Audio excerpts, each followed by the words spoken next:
जनाब उमर का नाम सिर्फ काम नहीं, हजरत उमर का नाम इनकलाब बर्पा कर देता है।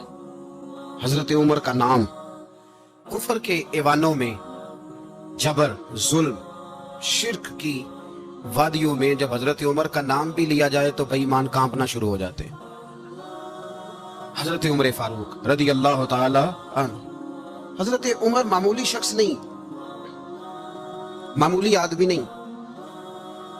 कुछ लोग सदियों के बाद पैदा होते हैं और कुछ लोग ऐसे होते हैं जो एक ही बार पैदा होते हैं, उन जैसा दूसरा पैदा होता ही नहीं।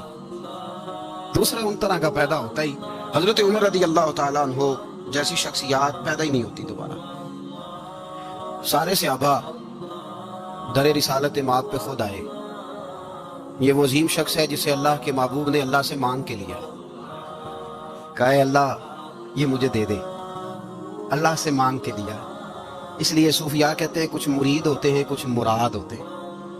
कुछ मुरीद होते हैं, कुछ मुराद होते हैं। मुरीद वो होता है जो चल के आता है, आके मुरीद होता है। मुराद वो होता है जिसे कहा जाता है कि ये कभी मेरा बन जाए ना, ये कभी आ जाए ना, मेरा बन जाए, उसको मुराद कहते हैं। हजरत उमर मुस्तफ़ा करीम की मुराद है, हुजूर की मुराद है। अल्लाहुम्मा आइज़्ज़िल इस्लामा बे इस्लाम उमर इब्ने खत्ताब।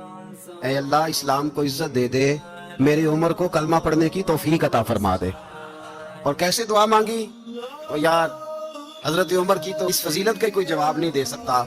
मेरे रसूल पाक अलैहिस्सलाम सबके लिए दुआ मांगते हैं ना, हुजूर की दुआ आम है, लेकिन मुस्तफ़ा करीम ने काबे का गुलाफ थाम लिया और गुलाफ काबा को हुजूर ने सीने से लिपटाया और सीने से चिमटा के कहा अल्लाह मैंने तो कभी सवाल ही पैदा नहीं किए, मैं करने आया हूँ, मुझे उम्र दे दे, उम्र दे दे। हुजूर ने मांग के लिया। और फिर जब जिसको हुजूर मांगे अल्लाह से कि हजरत उमर रदी अल्लाह ताला अन्हु का आज यौम शहादत है, मेरा तो दिल करता था कि फजर से बातें शुरू हों और सारा दिन ही उमर की बातें होती रहे, सारा दिन जनाबे उमर की बातें, सारा दिन। इसलिए कि जिक्र जनाबे उमर का होगा पर राजी अल्लाह के रसूल होंगे सल्लल्लाहु, तो जाग के बैठे, खुश होके बैठे। हमारे यहाँ मनाया ही नहीं जाता। बाबे अल्लाह की सावन भादरों असू कता ते मुंडे जनवरी फरवरी, तो इस्लामी साल भी गया और वो तारीखें भी सारी गई। यकम मुहर्रम उम्मत मुस्लिमा के लिए बहुत बड़ा दिन है, बहुत बड़ा दिन। ये शहादत है हजरत उमर फारूक की रदी अल्लाह ताला। यहाँ छोटी छोटी बातों पे गवर्नमेंट छुट्टी करती फिरती है, छोटी छोटी बातों, इलेक्शन हो गया तो छुट्टी, फलां जगह पे थोड़ा सा किसी ने खबर दे दी कि कोई परेशानी है तो छुट्टी, फलां जगह ये हो गया तो छुट्टी। यहाँ तक के फलां वजीर साहब फलां इलाके में आएंगे तो सारे इलाके को छुट्टी।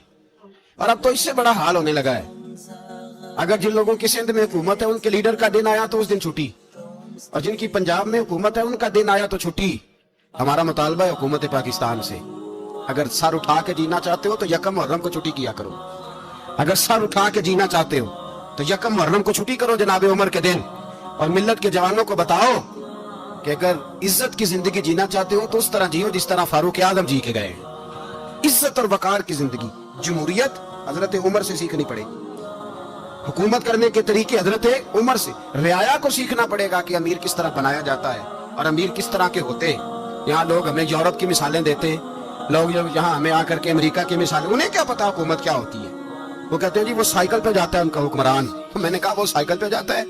मेरे उमर फारूक मदीने से मक्के गए थे तो पैदल ही हज करने चले गए, पैदल ही। और जनाब उमर फारूक रदी अल्लाह ताला अन्हु ईद की नमाज पढ़ाने गए, ईद की नमाज उमर खुतबा ईद देने गए। और इस जमाने में कौन सा गरीब है जो नंगे पांव जाता हो? कौन सा गरीब है जो मस्जिद नंगे पांव जाता हो? लोगों ने तो 3 किस्म की चप्पलें रखी हुई हैं, एक मस्जिद जाने की अलग है, घर पहनने की अलग है, शादी ब्याह पे जाने की चप्पल अलग है। हजरत उमर फारूक रदी अल्लाह ताला अन्हु निकले ईद का खुतबा देने के लिए, तो बीवी से कहने लगे जूता।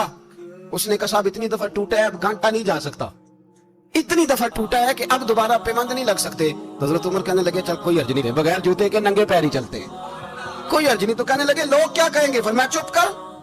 लोग जिस दिन उमर ने ये देख लिया ना लोग उसके बारे में क्या कहते हैं, उस दिन उमर नहीं रहेगा। तो कहा फिर आपका नजरिया क्या है? फरमाया मेरा नजरिया ये है कि रब रसूल मेरे बारे में क्या कहते हैं। लोगों का क्या है? लोग कल किसी के बारे में कुछ कहते हैं और परसों कुछ कहते हैं। मेरा नजरिया ये है कि रब रसूल मेरे बारे में नंगे पैर उमर जा रहे हैं। कौन जी? मैं बड़ा माड़ा। अच्छा जनाब کیا غربت ہے؟ 10 قسم کے جوڑے لٹکے ہوئے ہیں کمرے میں، اور پہننے کی فرصت نہیں، سویرے کیا پہننا ہے، شام کیا پہننا ہے، 15 سوٹ کٹھے استری ہو کے لانڈری والا بھیج رہا ہے، اور تو غریب ہے، تو بہت بڑا غریب ہے۔ اس لیے کہ غربت پیسوں کی وجہ سے نہیں ہوتی، غربت تو دل کی ہوتی ہے۔ تو واقعی بڑا غریب ہے، اور تو غریب ہی رہے گا۔ امیر تو عمر فاروق تھے جو ننگے پاؤں چلے گئے عید کی نماز پڑھانے، تو رستے میں جو ملا کہنے لگا عمر جوتا تو پہن لو۔ فرمایا تمہیں عمر کا جوتا نہ پہننے کا نقص تو نظر آیا ہے، کوئی حرج نہیں، اگر عمر کو کبھی بتانا ہوا تو وہ والا نقص بتانا جو عمر کی سیرت میں پیدا ہو، کردار میں پیدا ہو، وہ والا نقص بتانا، یہ چھوڑو جوتے آتے جاتے رہتے، ننگے پاؤں گئے، پاؤں دھوئے، نماز پڑھائی، لوٹ آئے۔ او بھائی یہاں تو ہمارا بناؤ سنگار اٹھنا، جتنی توجہ کپڑوں کی طرف ہے اتنی توجہ کبھی ہماری علم کی طرف ہوتی نا، جتنا ذوق شوق ہمارا بناؤ سنگار کی جانب ہے، اتنا بناؤ سنگار کبھی ہمارا اخلاقیات کی جانب ہوتا تو معاملات بڑی حد تک سنورے ہوئے ہوتے۔ حضرت سیدنا فاروق اعظم رضی اللہ عنہ اپنی زندگی کو ترتیب دیا، ایک دن بھی خلافت نہیں مانگی اللہ سے۔ حضرت عوف بن مالک اشجعی ایک صحابی ہیں، حضرت عوف بن مالک رضی اللہ تعالیٰ عنہ فرماتے ہیں کہ جناب ابو بکر صدیق کا زمانہ تھا تو میں نے خواب دیکھا،